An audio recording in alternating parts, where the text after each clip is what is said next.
Belief is the death of intelligence. Robert Anton Wilson.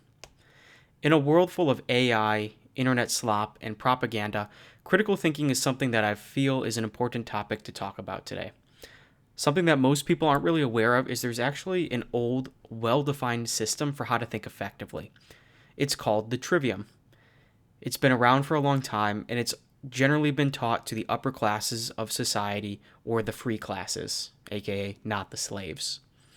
It's gotten more attention in the last century due to people like Dorothy Sayers, Sister Miriam Joseph, Mortimer J. Adler, Mark Passio, and a few others.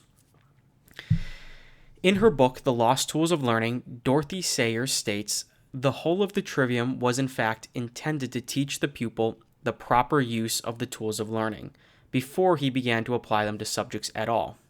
First, he learned a language, not just how to order a meal in a foreign language, but the structure of language. A language, and, hence of language itself, what it was, how it was put together, and how it worked. Secondly, he learned how to use the language, how to define his terms and make accurate statements, how to construct an argument, and how to detect fallacies in arguments, his own arguments and other people's. Dialect, that is to say, embraced logic and disputation. Thirdly, he learned to express himself in language, how to say what he had to say elegantly and persuasively." So, what can this actually be used to help us defend against? Things like AI slop, junk on social media, propaganda or news organizations, or just any information you take in general. There are people out there, like Edward Bernays, who most people have never heard of, who's known as the father of public relations or propaganda, where he openly wrote in his book Propaganda, "The conscious and intelligent manipulation of the organized habits and opinions of the masses is an important element in democratic society. Those who manipulate this unseen mechanism of society constitute an invisible government which is the true ruling power of our country. We are governed, our minds are molded, our tastes formed, our ideas suggested largely by men we've never heard of." So, the Lost Tools of Learning, or the Trivium, helps prevent people like this invisible government from ruling over us. The way this works is it really answers the main 5 W's and the 1 H, the who, what, where, when, why, and how.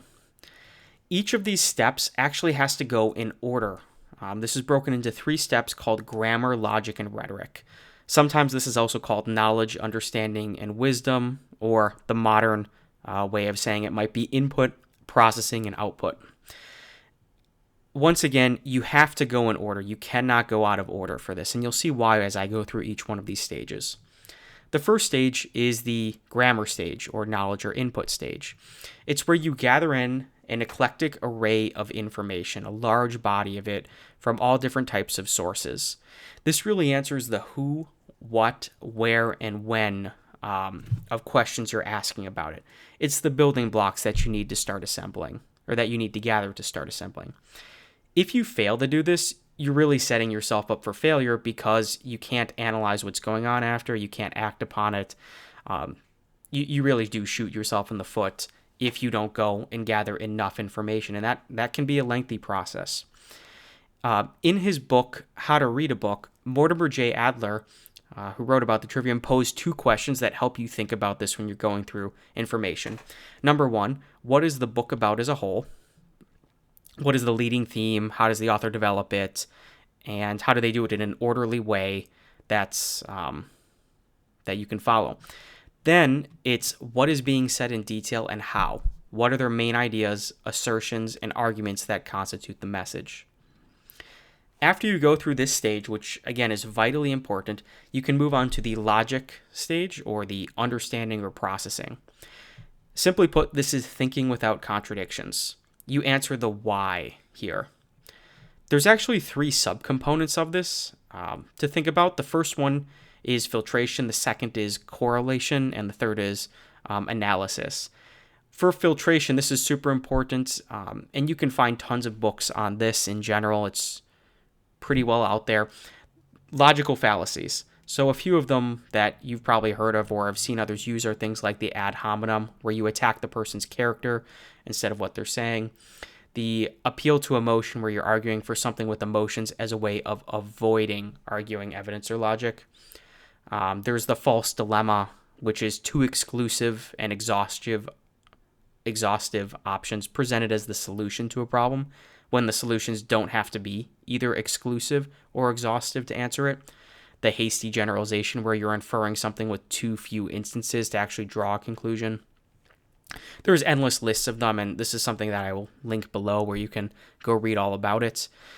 There's a great quote regarding this in general, where some people will even bar out information before they take it in, from William Paley, where he says, "There's a principle which is a bar against all information, which is proof against all argument, and which cannot fail to keep a man in everlasting ignorance.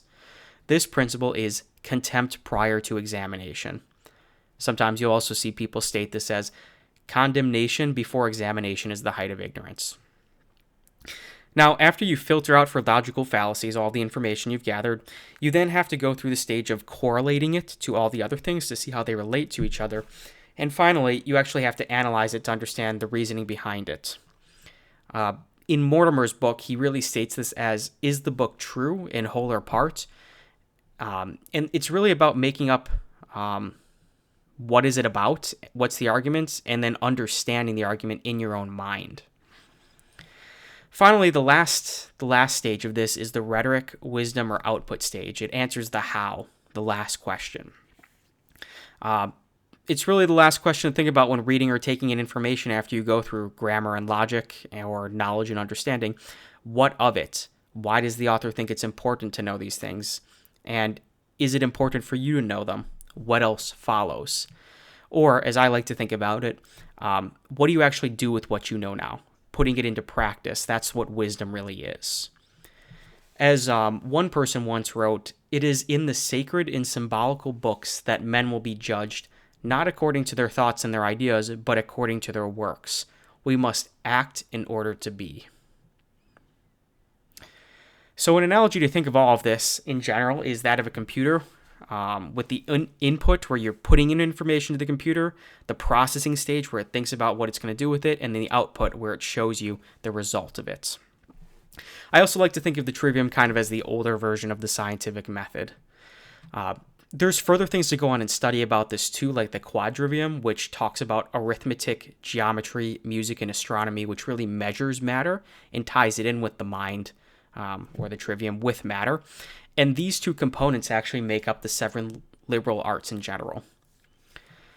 A little bonus thing to actually look into as well, or to also look into, is etymology.